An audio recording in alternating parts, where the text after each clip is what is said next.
Bienvenido a nuestro maratón de conocimientos básicos en chillers. En esta carrera, vamos a ver en 60 minutos, lo más básico y fundamental en enfriadoras de agua, solo para técnicos en refrigeración, de primer nivel. Amigo profesional, vamos a tratar los siguientes temas. 1. ¿Qué es el chiller? ¿Cómo funciona y sus partes básicas? 2. Tipos de chillers, según condensador y compresor. 3. Partes básicas, de control del chiller. 4. Eficiencia del chiller. 5. Cálculo básico en chillers. Además, en la última parte del video, hemos incluido un test básico, con preguntas fundamentales que se desarrollaron en este maratón. Ponte cómodo, no te saltes nada, y comencemos. 5 puntos fundamentales que debe dominar cualquier persona que va a trabajar con estos equipos o trabaja con los equipos tipo chiller, enfriadores de agua. Vamos a ver estos equipos en aplicaciones tanto industrial para enfriamiento de procesos, enfriamiento de máquinas, como para acondicionamiento de ambiente, es decir, para aire acondicionado. Empecemos con el primer punto. El primer punto, el más básico, que es un chiller. Bueno, es un chiller, es una máquina destinada a enfriar constantemente caudales de agua, enfriar constantemente agua, de modo que podamos garantizar un flujo, un caudal determinado a unos valores de temperatura que se necesitan en determinado proceso. El chiller, para lograr este objetivo, consta de un ciclo de refrigeración. El ciclo de refrigeración puede ser convencional. Cuando hablo de convencional, hablo del conocidísimo compresor, condensador, expansión y evaporador, pero también podemos contar con ciclos de absorción, donde podemos usar energía en forma de calor que se desprenda de cualquier proceso por allí, que nos puedan ayudar a abaratar los costos de funcionamiento. Entonces, el chiller es una máquina destinada a enfriar caudales de agua o garantizar ciertos caudales de agua a determinadas temperaturas. Podemos hacerlo con un ciclo de refrigeración convencional o un ciclo de refrigeración por absorción. Eso sería prácticamente lo principal. Para estudiar las partes de un chiller debemos dividir según su ubicación de la siguiente manera: partes del chiller ubicadas en el ciclo de refrigeración como tal, las partes del chiller ubicadas en el sistema de control y las partes ubicadas en el circuito de agua helada. Vamos entonces a diferenciarlas. Vamos a alejarnos un poquito para ver los dos circuitos. Tenemos en la parte inferior el circuito de refrigeración y en la parte superior el sistema de distribución del agua helada que hemos generado a partir del circuito de abajo. Vamos a acercarnos un poco y vamos a detallar. Tenemos un circuito de refrigeración normal, donde tenemos un compresor, donde tenemos un condensador, tenemos un dispositivo de expansión y tenemos el evaporador. El refrigerante que vamos a trabajar o que vamos a tener dentro de este circuito, vamos a colocarle a este refrigerante R410A. Este refrigerante va a entrar al evaporador, como líquido saturado, mayormente líquido saturado, con un poquitico de vapor saturado. Ese vapor saturado se genera por la expansión. Ese líquido llega al evaporador y recibe el calor. ¿De quién recibe calor? Recibe calor del agua. El agua tiene una temperatura más alta y al tener una temperatura más alta le entrega calor al refrigerante. ¿Dónde lo hace? En el cooler. En el cooler vamos a tener el intercambiador de agua helada y vamos a tener el evaporador del circuito de refrigeración. Producto de este calor que va entregando el agua helada al refrigerante, el refrigerante entonces va a pasar del estado de líquido saturado más vapor saturado, va a salir con un estado de vapor sobrecalentado. Entonces el sentido que tenemos en este circuito sería el siguiente: por aquí va el refrigerante, entra al cooler y sale el refrigerante, que hemos dicho que es el refrigerante 410A. Y en el circuito de distribución de agua del sistema de chiller que estamos describiendo, el sentido del agua sería contrario. Vamos a colocarle valores de temperatura. Vamos a suponer una temperatura aquí para el refrigerante. Vamos a colocar una temperatura de 2 grados centígrados. Y vamos a suponer que el agua, producto del sobrecalentamiento, vamos a estimar un sobrecalentamiento en 5 grados. Por lo tanto, la salida del agua, aquí sería la entrada de la temperatura del refrigerante, vamos a colocar ahora la salida del refrigerante en 7 grados centígrados. Entonces tendríamos entrada del refrigerante en 2 grados, salida del refrigerante en 7 grados. Para el agua tendríamos la entrada del agua, vamos a colocarle un valor, vamos a suponer un valor de 15 grados centígrados, y va a salir con otro valor de temperatura, vamos a suponer que sale con un valor de 10 grados centígrados. Estamos estimando un sobrecalentamiento acá abajo de 5 y aquí arriba de un delta T también de 5. Estos delta T no necesariamente tienen el mismo valor, en este caso lo hemos puesto iguales, 5 grados centígrados. Entonces tendríamos el intercambiador. Entonces el refrigerante llega como vapor sobrecalentado, pasa por el compresor eleva su presión y lo convierte en un vapor sobrecalentado, pero con una ventaja, que ahora tiene la presión alta. ¿Por qué es una ventaja? Porque lo que queremos ahora es volver a convertir el refrigerante en líquido. Recuerden que el líquido nos sirve para hacerlo pasar por el evaporador, porque el líquido al evaporarse absorbe mucho calor. Entonces ya lo tenemos en vapor, lo que queremos es que el refrigerante vuelva a ser líquido. Para eso la manera más fácil de convertir un vapor en líquido es subiendo la presión, porque el aumento de presión favorece el proceso de condensación. Ya tenemos un vapor sobrecalentado, hacemos pasar el refrigerante 410 a través del condensador. El condensador se encarga entonces de enfriar ese refrigerante, y al enfriarlo entonces a alta temperatura logramos lo que se llama un líquido subenfriado. Ese líquido subenfriado, el único problemita es que todavía tiene la presión alta, por lo tanto lo vamos a pasar por un dispositivo de expansión para bajarle la presión. Al bajarle la presión, ese líquido subenfriado se convierte en líquido, pero en líquido saturado más un poquitico de vapor, y tenemos el circuito completo de refrigeración listo. Si nos acercamos al circuito de distribución del agua, aquí tendríamos un agua que viene a 10 grados centígrados, el agua viene para acá, el agua viene para acá, y se encuentra con la estación de bomba que vamos a llamar bombas secundarias. ¿Por qué la llamamos bombas secundarias? Porque son las que van a manejar el caudal de agua que la instalación necesita. Van a manejar mayormente menos cantidad de agua que las primarias. Aquí tenemos un bypass. Este bypass lo que hace es lo siguiente: de acuerdo a los requerimientos, hemos colocado nada más acá dos intercambiadores del agua helada con el aire. Esto puede ser para un aire acondicionado, para un sistema de aire acondicionado. El chiller también tiene utilidades en el sector industrial para enfriamiento de máquinas, pero en esta aplicación hemos decidido colocar aire acondicionado. ¿Qué ocurre? Pueden haber bastantes intercambiadores. Entonces, dependiendo de la carga térmica, vamos a suponer que la carga térmica, vamos a llamarla como la cantidad de gente.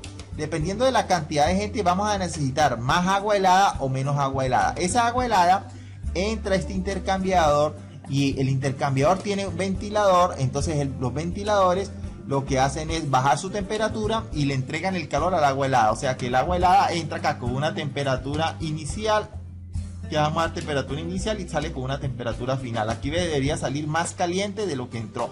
Aquí entraría un estimado de 10 grados centígrados según esto, ¿verdad? Y aquí podría entrar a salir, digamos, un estimado de unos 17 grados centígrados, dependiendo de cómo esté graduada esta instalación.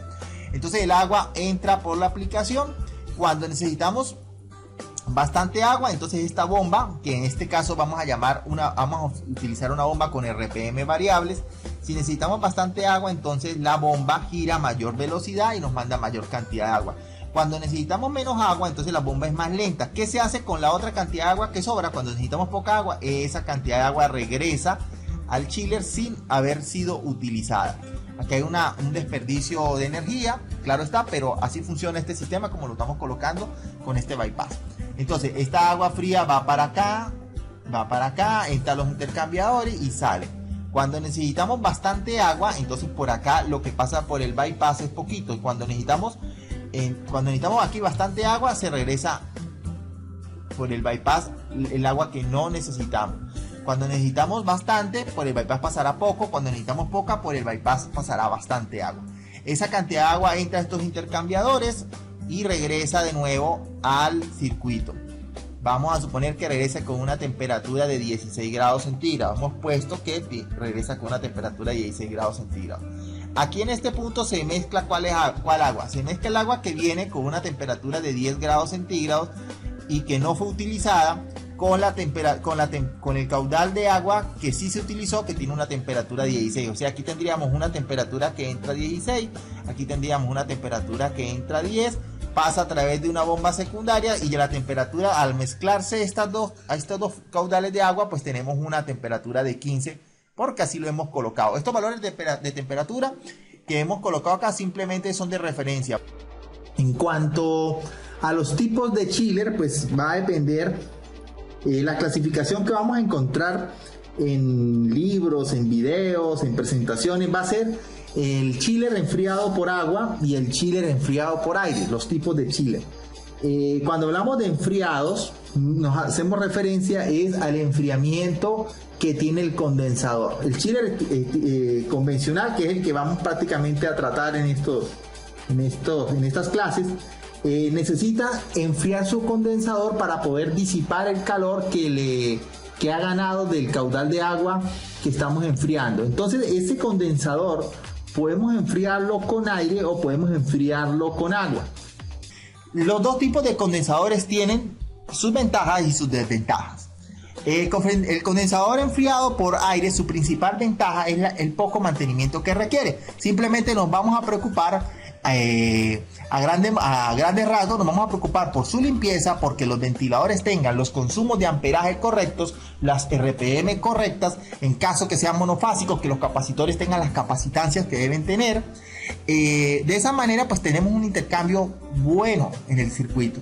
¿Qué desventajas tienen los condensadores enfriados por aire? Tiene la desventaja de que el ambiente es más influyente en la capacidad del chiller. Vimos anteriormente que la temperatura de condensación es una variable importantísima en el rendimiento.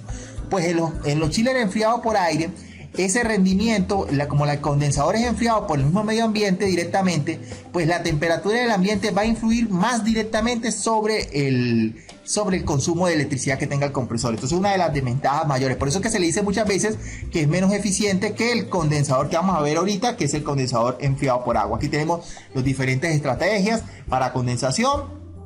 Condensadores en B, tenemos la foto de un chiller enfriado por aire, tenemos alguna información. Esta información toda está en la página de Confort Empresarial, en el artículo de partes de un chiller. Lo puedes conseguir en el artículo de partes de un chiller del menú. Fíjense lo que estábamos hablando. Este gráfico que estamos mostrando es un gráfico bastante interesante, donde podemos observar cómo la capacidad de disipación de calor del condensador del chiller es directamente proporcional a la variación de temperatura que se tenga del condensador con respecto al medio ambiente. Vamos a ver qué queremos decir con eso. Cuando la diferencia de temperatura entre el condensador y el medio ambiente es de 11, lo que se puede disipar en este condensador es cerca de 11, un poquitico más de 200 kilowatts. Pero cuando la diferencia es de 17, entonces fíjense cómo aumenta la capacidad del condensador. Tenemos entonces 300 y 380. Pero ¿qué ocurre? Cuando tenemos mayor diferencia de temperatura entre el condensador y el medio ambiente, cuando este 11 y 17 que estamos hablando, es la diferencia de temperatura que hay entre la temperatura del condensador y la temperatura del medio ambiente para que haya el intercambio de calor. El problema de tener diferenciales de temperatura tan altos es que vamos a tener presiones muy altas. Si tenemos presiones muy altas en el condensador, vamos a tener consumos energéticos muy altos. Entonces, es verdad, cuando pasamos de 11 a 17 tenemos mejor disipación del calor, pero tenemos un consumo muy alto de electricidad. Entonces, ¿qué es lo que busca el fabricante? Busca tener variaciones de temperatura cercanas a los 11, 15 y tener una eficiencia buena en la parte eléctrica y una eficiencia buena en la parte de interacción de calor. Aquí entramos a la parte de condensadores de chiller enfriados por agua. La diferencia de un condensador enfriado por agua es que la disipación de calor que se tiene que hacer en el condensador, antes se hacía acá con estos ventiladores que hablamos mediante aire. Aquí lo vamos a hacer en otra carcasa. Por eso que este chiller, si lo puedes ver acá, tiene dos tubos horizontales porque tiene dos intercambiadores. Tiene el evaporador y tiene el condensador. En el condensador vamos a pasar agua. Esta agua que estamos mencionando aquí no tiene nada que ver con el circuito de agua helada. Es una agua diferente que vamos a llevar a una torre de enfriamiento. La torre de enfriamiento no tiene que ver nada tampoco con el circuito de agua helada, simplemente allí el agua va a perder el calor que ganó en el condensador. Entonces tendríamos, cuando hablamos de un circuito de chiller con condensador enfriado por agua, vamos a tener dos circuitos. Un circuito de agua helada y un circuito de agua solamente para el condensador. ¿Qué ventajas tiene? Que los condensadores enfriados por agua suelen ser mucho más eficientes que los condensadores enfriados por aire, por lo tanto nos ofrecen mejores diferenciales de temperatura, y al ofrecernos mejores diferenciales de temperatura podemos entonces tener mejores consumos, o sea, consumos más bajos en el compresor. Entonces esta es la razón por la cual muchas instalaciones de gran capacidad buscan tener condensadores enfriados por agua. Además, cuando tenemos un compresor con una capacidad de carga tan grande, el hecho de tener condensadores enfriados por aire no es muy práctico, porque necesitaríamos muchas estaciones de ventilación y tendríamos la necesidad de tener varios chillers, lo cual los originaría ruido excesivo en determinadas aplicaciones que no necesitamos. Aquí mostramos la torre de enfriamiento. La torre de enfriamiento es el lugar donde vamos a llevar el agua que enfría el condensador. Tenemos mostrando los chillers. Aquí tenemos las bombas que envían el agua helada al circuito, o ya sea industrial o de climatización, y tenemos las bombas que llevan el agua de enfriamiento. Tenemos los dos circuitos, agua helada y agua fresca. La helada para el proceso industrial o para el aire acondicionado, que enfrió el evaporador, y el agua para las torres de enfriamiento, que solamente se encargaron de enfriar el condensador. Aquí tenemos válvulas de expansión. La otra parte del chiller, válvulas de expansión. Las válvulas de expansión son válvulas termostáticas. Podemos tener válvulas electrónicas o válvulas termostáticas de bulbo. Cuando la capacidad del chiller es muy alta, pues ya en la actualidad se usan más que todo válvulas termostáticas, válvulas de expansión pero electrónicas. Cuando la capacidad del chiller es más baja, o cuando la tecnología que tiene el chiller no es tan avanzada, entonces se usan válvulas termostáticas de bulbo.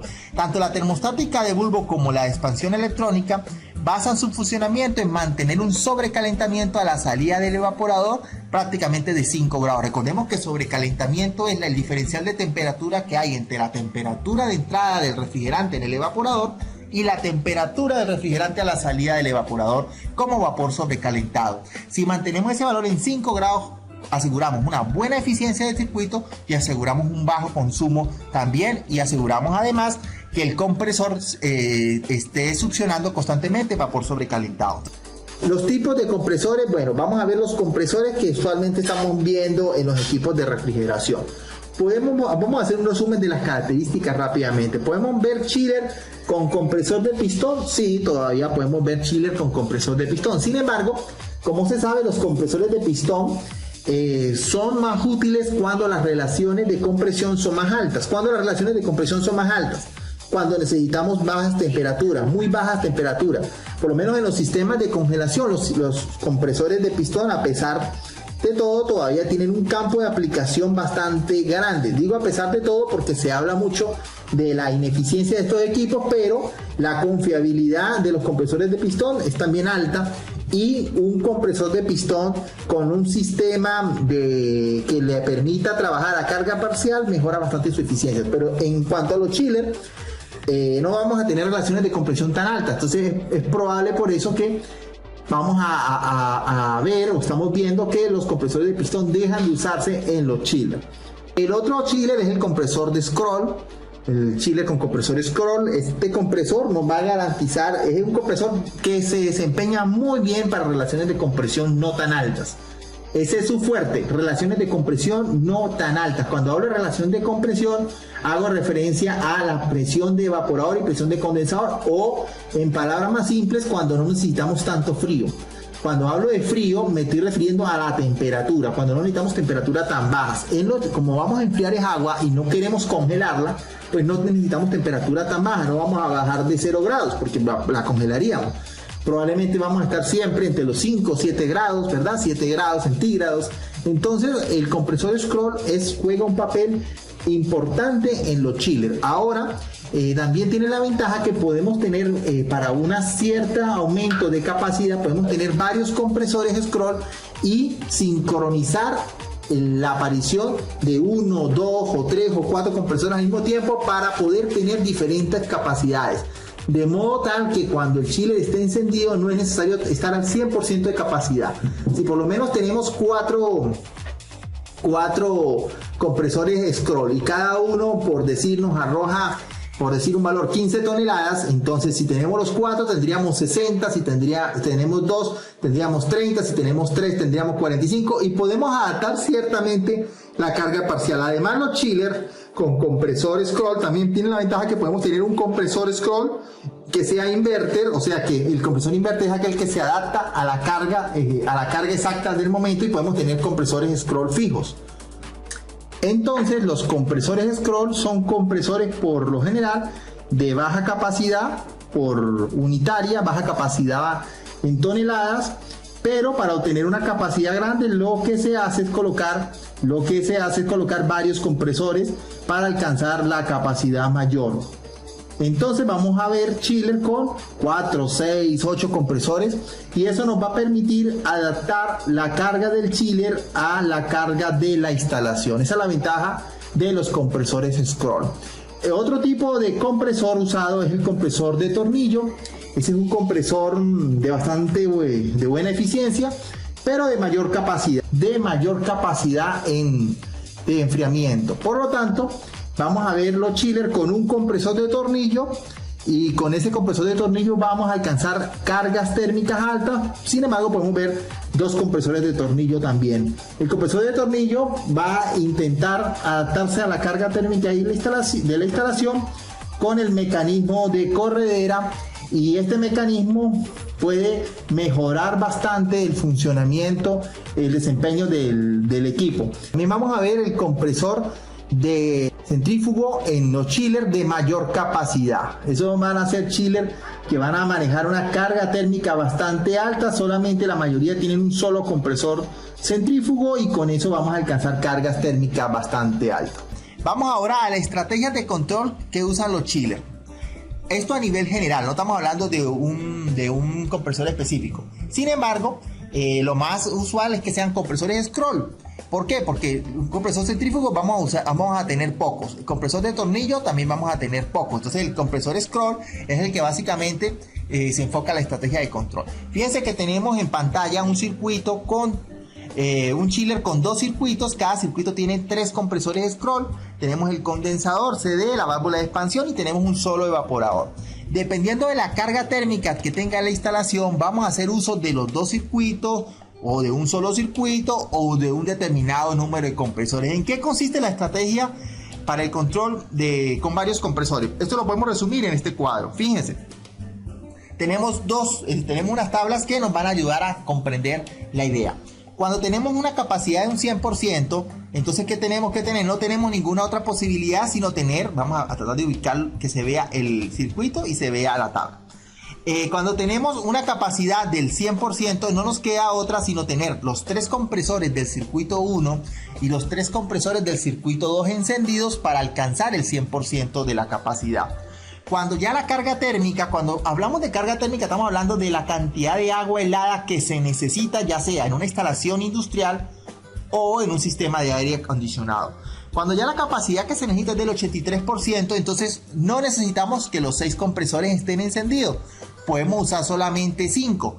3 en el caso en el circuito 1 y 2 en el circuito 2. Vean los COP que vamos a obtener. Cuando tenemos un COP de 2.73, cuando tenemos 3 en el circuito 1 y 2 en el circuito 2. Y cuando tenemos 3 y 3 teníamos un COP de 2.62. O sea que inclusive cuando tenemos menos compresores encendidos tenemos un COP mayor.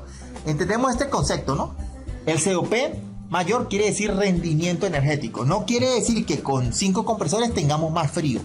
Más frío vamos a tener con los 6, pero tenemos mejor rendimiento.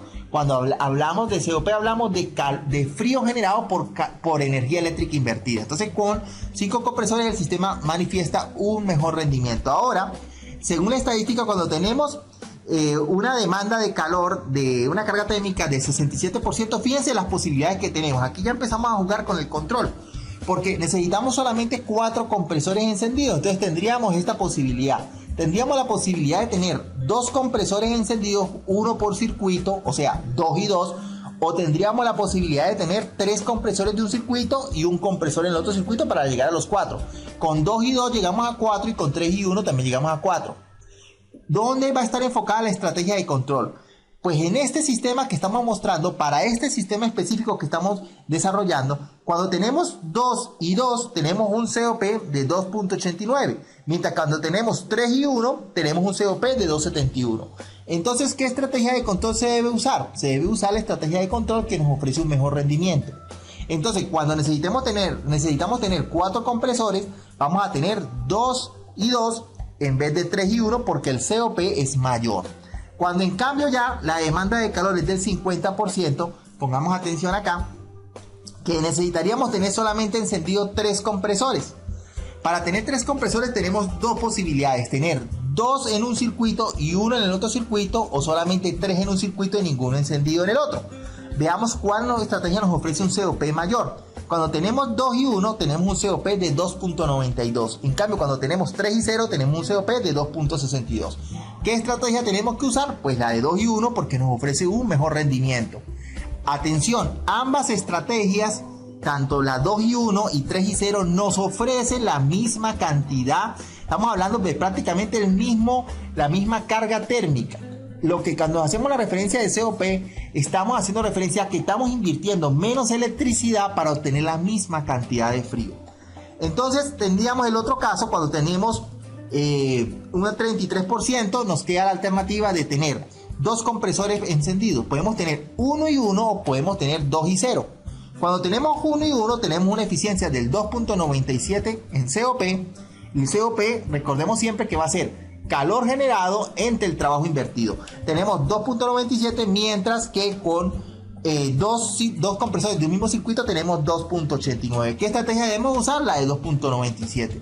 Estos porcentajes, cuando hablamos de valor de dinero a pagar por electricidad, se van a retribuir en una eficiencia del equipo y en un menor costo de funcionamiento. Vamos a ver las partes de control de una máquina enfriadora, las partes más comunes. Vamos con el panel de control. Lógicamente es la parte donde el usuario se comunica con la máquina. Colocamos set point, puntos de temperatura que vamos a necesitar, y la máquina también nos puede comunicar, le puede comunicar al usuario los valores que tienen ciertas variables de temperatura y presión en algún punto del sistema. Por supuesto, el panel de control va a depender de la marca, va a depender de la tecnología, de lo moderno que sea el equipo. Cuando hablamos de panel de control, estamos también ya pensando en las tarjetas, en los módulos electrónicos que van a trabajar con ese panel. Hablando de los módulos de control, pues podemos encontrar una tarjeta básica que controle mayor número de operaciones, sobre todo en equipos de chiller más pequeños, y podemos conseguir también varias tarjetas en un mismo equipo, tarjetas que se encarguen de controlar ventiladores, bombas, una tarjeta que se encargue de controlar ventiladores, bombas, otra tarjeta que se encargue de controlar solamente compresores, una tarjeta principal. Bueno, vamos a escribir algunas aquí. Hablemos de la tarjeta básica. Aquí tenemos una tarjeta básica. Vamos a escribir algunos puntos, por lo menos los más importantes. En el punto 1 y 2, vemos acá 1 y punto 1 y 2. La tarjeta la usa para estos dos puntos, los usa la tarjeta para medir la corriente de suministro de los compresores. Entonces, vamos a decirlo de esta manera: el punto 1 y 2 es como la pinza perimétrica de la tarjeta, y donde la tarjeta está verificando constantemente el valor de amperaje que tiene los compresores. Esta tarjeta que estamos mostrando acá es una tarjeta que controla un chiller que consta de 2 circuitos. Cada circuito tiene 2 compresores, es decir, tenemos 4 compresores y 2 circuitos. Entonces serían para controlar los compresores un compresor de cada circuito, punto 1 y 2. Vamos con el punto, a ver, lo que vemos aquí más importante, el punto número 3. Aquí tenemos conexión para varios sensores de temperatura.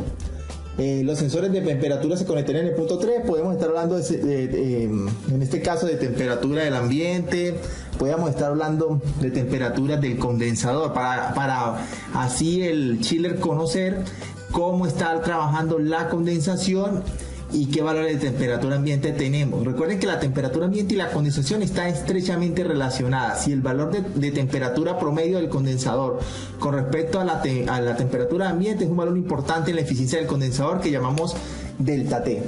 El punto, a ver, vamos a ver aquí qué otro punto tenemos acá, punto 5 y punto 6. La temperatura 5 y 6, el punto 5 y 6 nos pueden estar, son también sensores de temperatura y son para medir en este caso la temperatura del agua en el evaporador, o sea, la temperatura en el cooler. La temperatura ya sea de entrada o salida para el chiller tomar en cuenta qué estrategias de control debe usar con relación al set point que colocamos en el panel de control. Dependiendo de lo que que el usuario necesite, entonces el chiller toma las medidas con estos puntos y va a manejar sobre todo la válvula de expansión termostática, va a manejar... bueno, depende de la estrategia que tenga el equipo. Depende de la estrategia que tenga el equipo. Por lo menos esta tarjeta maneja, la tarjeta que estamos mostrando en pantalla logra manejar tarjetas del tipo electrónico, de tipo de expansión electrónico, o sea, válvula de expansión electrónica.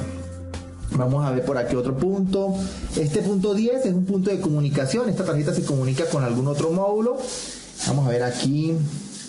Veamos los valores más importantes. Hay bastantes números aquí, pero vamos a ver los que nos puede interesar más. El punto 13 también es un sensor de temperatura. Vean que las figuras son prácticamente las mismas. 15, podemos ver aquí, vamos a observar lo que son, aquí importante, 24 y 25 me parecen importantes. 24 y 25 acá. Estas dos salidas son para controlar los ventiladores de los condensadores. El punto 20, vamos a buscar el punto 20, con este punto se controla, este es un punto de control para la bomba de agua. Entonces fíjense como en esta tarjeta podemos amontonar varias funciones en un solo módulo. ¿Qué ocurre? A medida que el equipo es más grande, pues no necesitamos tener en la máquina en sí, en los puntos de funcionamiento en sí, los módulos de control. Por eso es frecuente que veamos estos módulos en diferentes puntos. Vamos a ver cómo los tenemos aquí mostrados, especificados. Aquí tenemos todo lo que hemos mencionado, lo tenemos acá en la página de partes de un chiller. De confort empresarial está toda la especificación de estas partes. Aquí están los puntos. Tarjeta de compresor. Esta tarjeta de compresor lógicamente va a estar en comunicación con la tarjeta principal a través de un modo de comunicación. Esta tarjeta se puede utilizar para controlar un compresor y se comunica por supuesto con la tarjeta básica. Tenemos la tarjeta de control para controlar válvulas de expansión. O sea que estamos hablando que no va a ser como lo hacía esta tarjeta, que esta tarjeta, como el chiller era más pequeño, intentaba controlar todo ella misma. Ya cuando el chiller empieza a ser más grande, no se centraliza el control en un solo módulo, sino lo que hacemos es descentralizar el control colocándole a los componentes su propio módulo de manejo para que lo esté controlando y esté variando y revisando su funcionamiento. Tarjeta para sensores y las conexiones entre las tarjetas. Vamos a hablar, ya que hemos hablado de los módulos de control, tenemos que hablar directamente de los sensores que le dan la información a estas tarjetas de control. Entonces hablemos de los sensores un poquito. Sensores de temperatura. Pues los sensores de temperatura que vamos a ver en los chillers mayormente son termoresistencias. Hay la posibilidad que se consigan termistores en chillers de capacidades más pequeñas, pero lo usual es conseguir termistores termoresistencias. La más frecuente es la PT1000, que es la termoresistencia que nos ofrece un valor confiable de medida. Se utiliza para tener alta precisión, sobre todo en el sobrecalentamiento a la salida del refrigerante. Es bastante importante porque recuerden que estamos manejando pequeños grados de diferencia en lo que debe tener la válvula de expansión. O sea, donde necesitemos mayor precisión debemos usar el PT1000, porque un sensor que nos va a dar mayor confiabilidad. Entonces el sensor de temperatura podemos tenerlo a la salida del agua, a la entrada del agua al evaporador, a la salida. Podemos tener también sensores para la temperatura ambiente, también para revisar la temperatura inclusive del motor de algún compresor. O sea que podemos utilizar estas sondas de temperatura en muchos puntos. Y el tipo de termoresistencia que usemos pues va a estar ligada a la precisión que necesitemos. La más usual es la PT1000. Sin embargo, tenemos también la PT100, que también nos puede dar valores bastante próximos. ¿Qué es la diferencia entre el PT100 y el PT1000? Que el PT1000 ofrece a 0 grados 1000 ohmios de resistencia y el PT100 ofrece 100. ¿Qué quiere decir eso? Que el PT100 se ve afectado mayormente por un error que haya en la conexión. Si tenemos una conexión muy larga, entonces vamos a tener una resistencia en el cable que nos va a perjudicar la medida de resistencia final del sensor. En cambio, en un PT1000, pues la distancia de la medición no influye tanto porque tenemos un valor mayor de resistencia. Me explicamos. Si un cable nos da un valor de, por ejemplo, un ohm, esto equivale al 1% de la medida del sensor, prácticamente al 1% de error. Mientras que en un PT1000, el mismo cable de un ohmio no representa sino el 0.1%. Quiere decir que cuando necesitemos medidas más precisas, donde la resistencia del cable, donde vamos a ubicar el sensor, es más importante, queremos mayor precisión, entonces usamos la PT1000. Y cuando no es tan preciso, porque no afecta tanto la medida, porque está más cercano al punto, pues podemos usar una PT100. En cuanto a la eficiencia de los chillers, la eficiencia del chiller, la eficiencia va a estar totalmente ligada al hecho de poder adaptarse a la carga térmica de la instalación. Necesitamos que el equipo se logre adaptar a la carga que pide la instalación. Si el equipo chiller es por lo menos un equipo de 200 toneladas máxima, pero la carga térmica en el momento tiene una demanda de 40 toneladas de refrigeración, necesitamos que el chiller se adapte a esas 40 toneladas.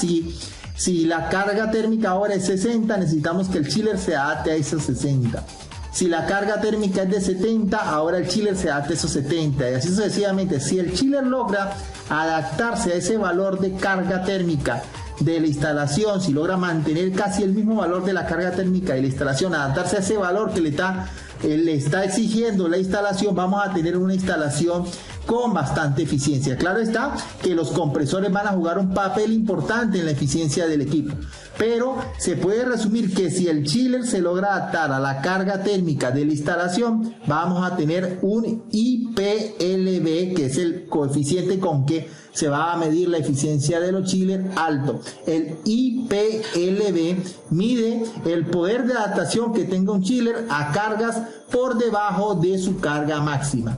Toma como referencia cargas cercanas al 25, al 50, al 75 y al 100%. Si nuestro chiller entonces se adapta a esas cargas, vamos a tener una instalación bastante eficiente.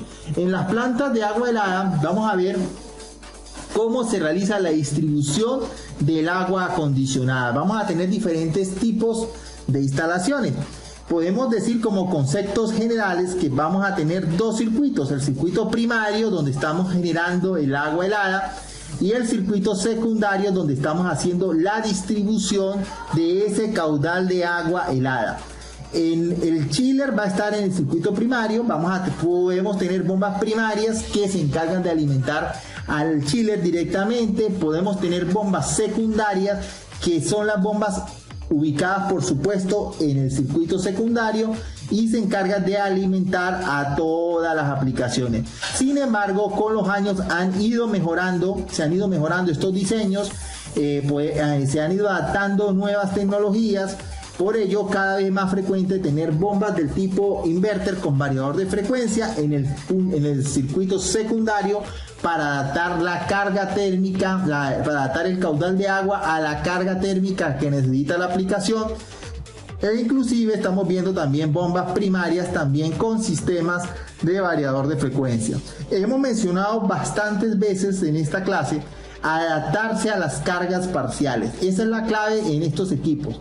Lograr, y es lo complicado y es la clave, es lograr que nuestro equipo tenga una producción de frío muy cerca a lo necesaria. Si tenemos mayor producción de frío de la necesaria, vamos a tener desperdicio de energía. ¿Cuáles son los pasos para el diseño de una instalación de aire acondicionado tipo chiller?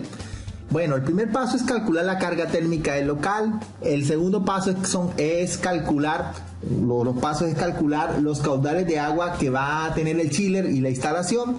Y el tercer paso, dependiendo del tipo que se tenga, de lo que se va a hacer, es calcular los ductos. Vamos entonces al primer paso, calcular la carga térmica del local. Vamos a calcular la carga térmica del local.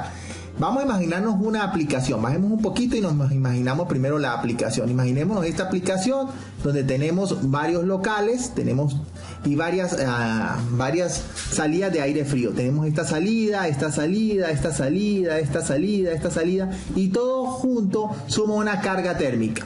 Vamos a colocarle valores entonces a ese local en forma general. Vamos a poner 20.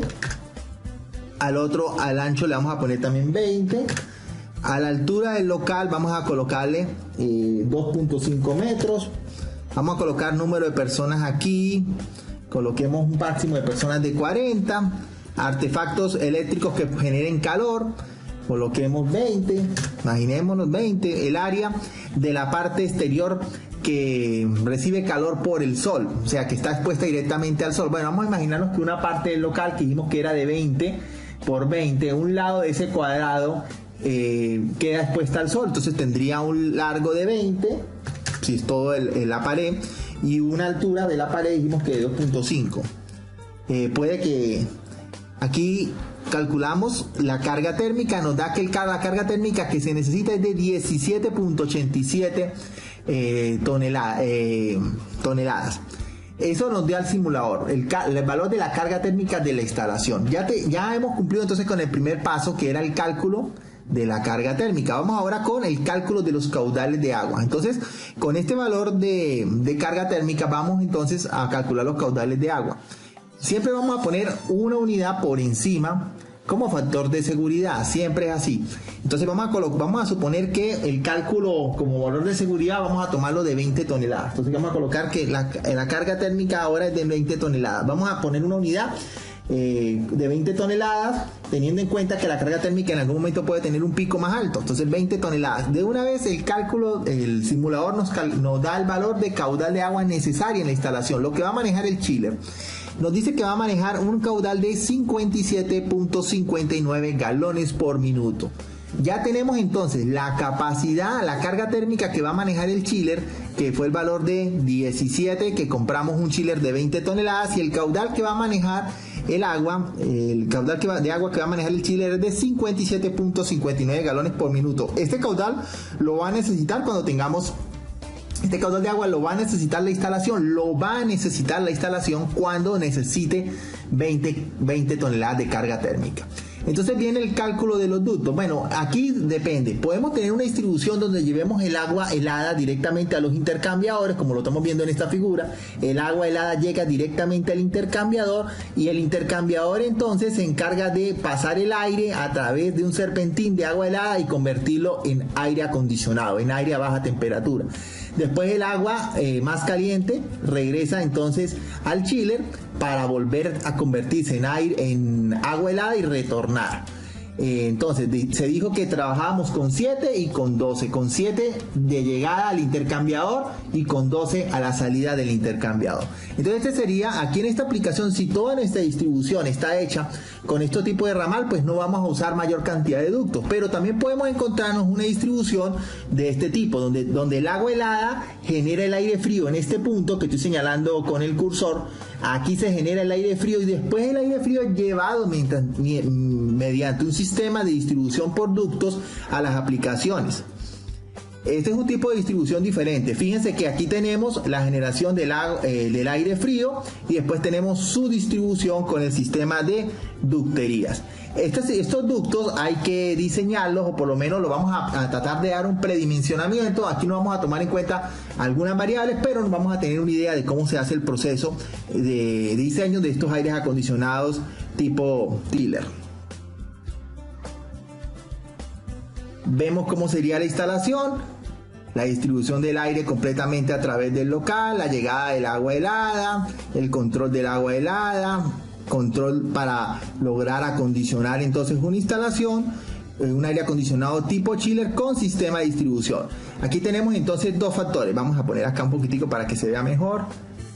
En la imagen vemos la generación y no me interesa esta parte aquí. Vamos a tener el suministro y vamos a tener una salida más lejana. ¿Cuál es la salida más lejana de este sistema? Esta que está aquí arriba, aquí al lado de la palabra fancoil, aquí arriba. Va a haber una rejilla que es la más lejana al suministro. Esta salida, que es la más lejana al suministro, es la que vamos a poner especial atención, porque es la más crítica, por ser la que tiene más distancia. Entonces vamos a hacer un predimensionamiento. Aquí nos dice las toneladas que vamos a manejar. Pues máximo, como diseñamos un sistema con 20 toneladas, pues la máxima tonelada que deberíamos tener es de 20. Entonces vamos a colocar 20 toneladas de refrigeración. Inmediatamente el simulador nos va a dar ahora no caudales de agua. Eso ya fue calculado anteriormente en los pasos anteriores, en el paso 2 y en el paso 1 calculamos la carga térmica. Aquí estamos con las toneladas para calcular ahora el caudal de aire dentro de la ductería. El caudal de aire dentro de la ductería nos lo da el simulador directamente en CFM. En caso de que tengamos catálogos donde no trabajemos con CFM sino en el sistema internacional, lo que hacemos simplemente es colocar el valor y el mismo simulador nos da el valor de caudal en metros cúbicos por segundo, que es una unidad muy usada en catálogos que trabajan con el sistema internacional. En caso que el catálogo esté en metros cúbicos minutos, multiplicamos por 60 el valor. La distancia máxima de la rejilla más lejana, que es la que habíamos dicho que era la más crítica, la que estaba aquí bien lejos. Bueno, si dijimos que este local tenía 20 por 20, para llevar alguna secuencia, de aquí a aquí pongamos que hayan la mitad, 10, aquí hayan 10 y acá hayan 5. Entonces vamos a poner 25 metros como distancia más lejana de la rejilla. Le vamos a colocar la distancia más lejana. Estoy hablando del largo de la ductería, 25. A este ramal que va desde la generación de aire frío hasta la rejilla más lejana lo vamos a llamar el ramal primario, el ramal más importante del circuito. Sí, ese va a ser el ramal más importante, el que va desde la generación del aire frío hasta el punto más lejano, el primario. Entonces le hemos dado el 25, el mismo simulador nos da un valor de fricción, que es el roce que va a tener el aire con los ductos, el recomendado para la instalación, nos da la presión, aquí es importante, nos da la presión que el ventilador debe ser capaz de generar.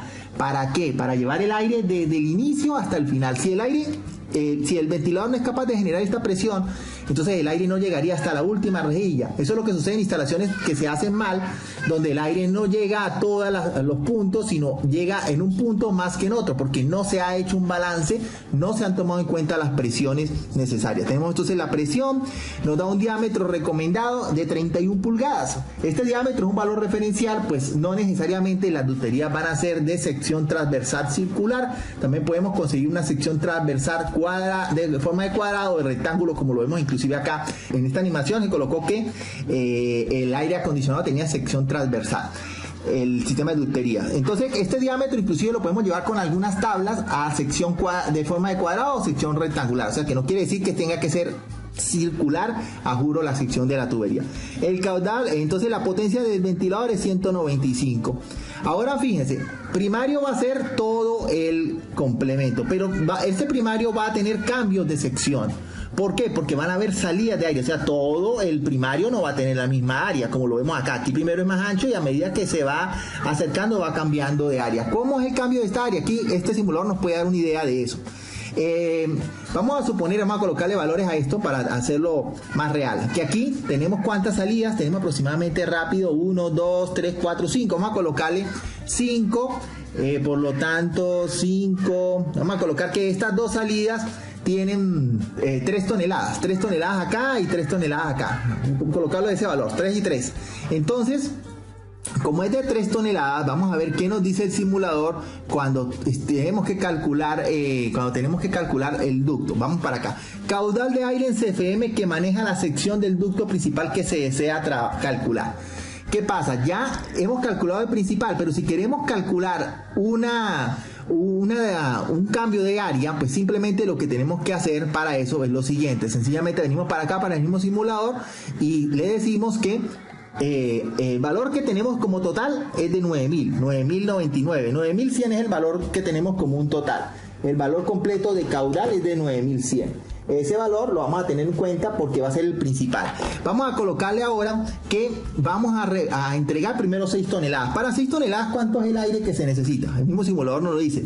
Nos dice que necesitamos 2.729. Vamos a anotar ese valor, 2.729. Prestemos atención en este cálculo que es muy sencillo con esto. 2.729. Venimos para acá.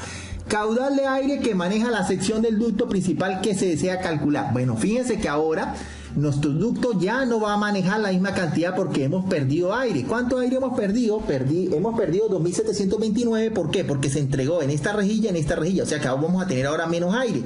¿Cuánto aire vamos a manejar ahora? Bueno, la resta entre quién? Entre el primer caudal que dijimos que era 9.100 menos 2.729, o sea que el nuevo aire que vamos a manejar es 6.371. Entonces venimos para acá y le decimos, el nuevo aire que vamos a manejar ahora es de 6.371 y le damos la distancia del ramal a la unidad de aire acondicionado, o sea, esta distancia. ¿Qué distancia estoy hablando? De este pedacito que va desde donde se hizo la distribución. Vamos a poner que este punto hay 2 metros. 2 metros de distancia al intercambiador. Distancia, le damos el valor de distancia. Ok, fíjense que nos da que el diámetro recomendado de este nuevo ducto es de 26 pulgadas, o sea que de 30 y tanto que teníamos, de 31, ahora pasamos de 31 que tenía este diámetro, ahora pasamos a un diámetro de valor que nos calculó de 31, que era el primer diámetro, ahora calculamos a un valor de 26, hubo de 31 a 26, o sea, una reducción. Recuerden que podemos ir con las tablas y conseguir la sección cuadrada y rectangular. Pues bien, esto eran rápidamente los pasos de diseño de un aire acondicionado tipo chiller. ¿Por qué usar un aire acondicionado tipo chiller? Un aire acondicionado tipo chiller utiliza la cantidad más baja de refrigerante porque una de las principales utilidades del aire acondicionado chiller es el hecho que vamos a manejar agua helada. Podemos generar el agua helada y llevarlo hasta una aplicación muy lejana con un sistema de tuberías muy sencillo.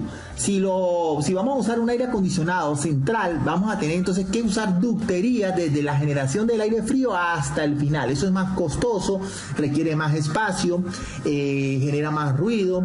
Entonces es mucho más fácil trabajar con agua por el hecho que en una tubería muy pequeña podemos meter gran cantidad de agua helada y esa cantidad de agua helada nos va a servir para generar cantidades de aire bastante considerables. Entonces una de las principales ventajas del aire acondicionado tipo chiller es que vamos a poder transportar el agua helada, el punto frío, desde un valor A hasta un valor de distancia B muy lejano, sin necesidad de invertir tanto en espacio como en dinero en cuanto a la instalación de ductería. ¿Dónde se encuentra un aire acondicionado tipo chiller con más frecuencia? Bueno, en aplicaciones comerciales, más que todo, administrativas, hoteles, porque resulta más económico el traslado y el trabajar con el agua. Siempre será más fácil que el trabajar con el aire. ¿Cuáles son las partes principales de una instalación? Vamos a conseguir la unidad manejadora del aire. Esta unidad manejadora del aire la vamos a utilizar cuando necesitamos tener caudales de aire para refrescar. No siempre vamos a recircular el aire, sino vamos a poder traer aire fresco, aire de afuera para mezclarlo con el aire que está adentro. Entonces vamos a hacer mezclas. Entonces vamos a necesitar una unidad manejadora del aire. ¿Qué ofrece una unidad manejadora del aire? Aquí está, pues ofrece aporte de aire exterior, calidad del aire por los filtros, temperatura, podemos controlar la humedad. Eso nos lo ofrece una unidad manejadora de aire o unidad para tratamiento de aire. Podemos tener unidades más pequeñas en los puntos, en los locales específicos. Podemos tener unidades manejadoras pequeñas o podemos tener una unidad manejadora de aire centralizada y de allí hacer la distribución con a los locales. Podemos tener el fan coil. El fan coil no me va a tratar el aire como tal, sino simplemente es el serpentín que habíamos hablado, que tiene agua helada y me convierte el aire del local en agua, en aire de menor temperatura para el acondicionamiento. El fan coil como tal no me trata el aire, sino simplemente me genera aire más frío. La ventaja de los fan coil: tenemos los sistemas de ductería que aplicamos, vamos a tener bastantes áreas en función de la distribución. Eso se hace conociendo cómo se manejan las ducterías, ventiladores. Aquí tenemos un ejemplo de sistemas de ductería tradicional, las partes de los sistemas. Vamos a tener damper para cerrar el aire de diferentes áreas en determinado momento. Y bueno, esta era la idea. En esta página pues hay bastante información que puede servir para aquella persona que está empezando con esto del aire acondicionado tipo chiller. Le invitamos entonces a leerla.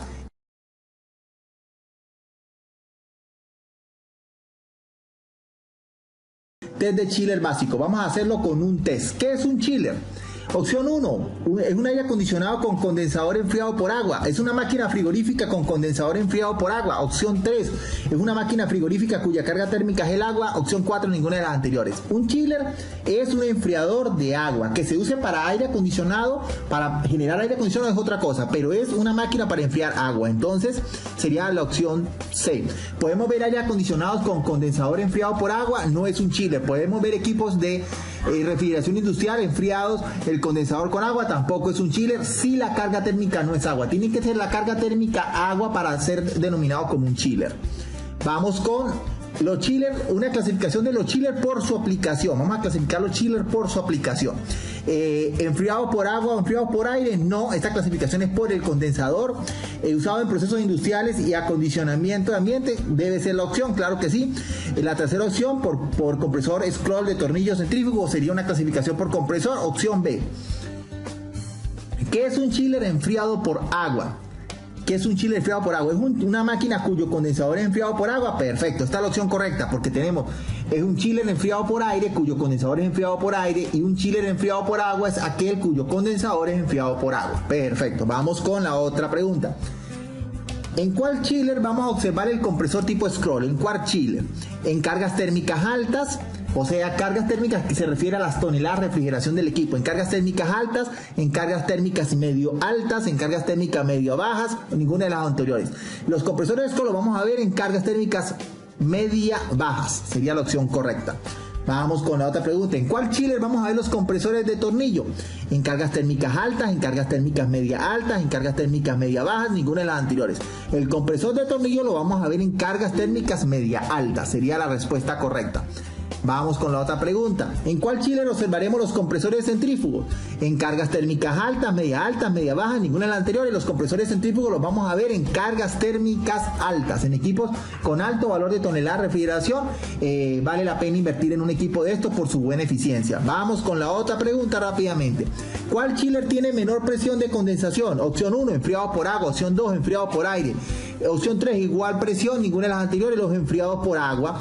Los chillers enfriados por agua ofrecen una menor presión de condensación porque la temperatura ambiente va a ser la temperatura de bulbo húmedo que tengamos allí en el ambiente. Vamos con la otra. La temperatura de bulbo seco está vinculada con la presión de condensación de cuál chiller? De agua, de aire, ambas no, la de aire, porque la de bulbo húmedo será la de agua, la de bulbo seco será la de aire. Vamos con la otra pregunta.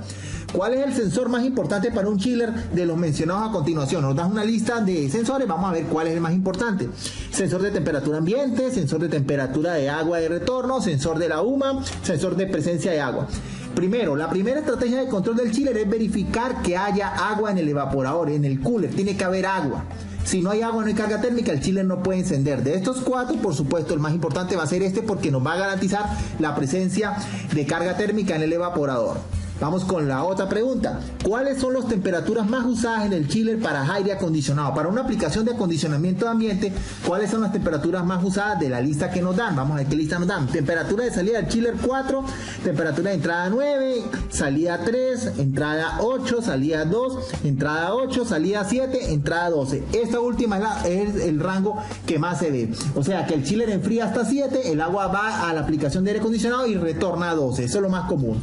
Vamos con la otra pregunta. ¿Cuáles son las bombas que se usan mayormente para controlar el caudal de la aplicación? El caudal de la aplicación, primero que todo, tenemos que decir que es un caudal que puede ser variable. Vamos por ahí entonces. Bombas de pistón, no, se usan en sistemas hidráulicos de potencia. De engranajes, tampoco. Bombas centrífugas de caudal constante, velocidad constante, puede ser. Bombas centrífugas con caudal variable, porque la aplicación puede variar el caudal. Vamos con la otra pregunta. ¿Por qué usamos el tanque de expansión en la instalación de agua helada? ¿Para producir más presión? No. ¿Para controlar temperatura? Tampoco. ¿Para compensar cambios de volumen? Sí. ¿Por qué? Porque el volumen del agua cambia con la temperatura. Entonces vamos a tener agua helada a menor temperatura, vamos a tener variaciones de volumen que nos interesa compensar. Eso lo va a hacer el tanque de expansión. ¿Cuál de estos sensores es el más utilizado en los chillers modernos? De la lista que nos dan termistor, PT100, PT1000, ninguno de los anteriores. La tendencia es usar sensores con buena exactitud, PT1000 de los que están en esta lista. Vamos con la otra pregunta. ¿Cuál de estos sensores de una lista son los más usados en los chillers? De una lista que nos dan AKS11, AKS12, AKS32R, AKS20. La tendencia es usar para medir la presión, para saber el valor de presión, la AKS32R. Entonces, aquí terminan las preguntas. 14. Te invitamos entonces a ir al test. Vamos a estar agregando nuevas preguntas y entonces hacerlo y obtener tu puntuación.